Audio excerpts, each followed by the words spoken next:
माझी शिकायची इच्छा वगैरे राहिली नव्हती. म्हणजे सरांना रिक्वेस्ट केली की सर तिसरा इंटरव्ह्यू माझा होणं गरजेचं आहे.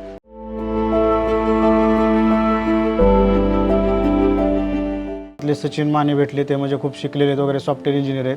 त्यांनी मार्गदर्शन करतो बोलले व मी तुला सपोर्ट करतो, सांगतो कसं करायचं काय पुढचं. मग त्यांनी तसं सांगितल्यामुळे माझा अजून कॉन्फिडन्स वाढला गेला की आहे कोणतरी मला सांगणार. आपल्यामध्ये इथे कॅपॅबिलिटी आहे, पण आपण करून कसं दाखवायचं, आपल्याला गायडन्स कुठून घ्यायचं, काय घ्यायचं, त्याच्यात मला सचिन सर डायरेक्ट योगेश सरासोबत कॉन्टॅक्ट करून दिला.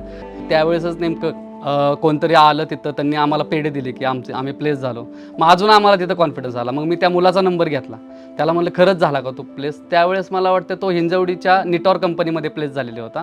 तुमच्या इन्स्टिट्यूटच्या जे कंपनी टायअप आहेत अशा प्रकारच्या कंपनी टायअप आहेत की ज्याच्यामध्ये तुम्हाला इको फ्रेंडली वातावरण आहे. कारण तिथे स्किलशिवाय तर मला असं वाटतं की IT मध्ये काही नाहीच आहे. ट्रेनिंग आणि प्लेसमेंट जर देत असेल तर बेस्ट ऑप्शन असतं आणि हा मला ITBला आलेला सगळ्यात चांगला अनुभव आहे.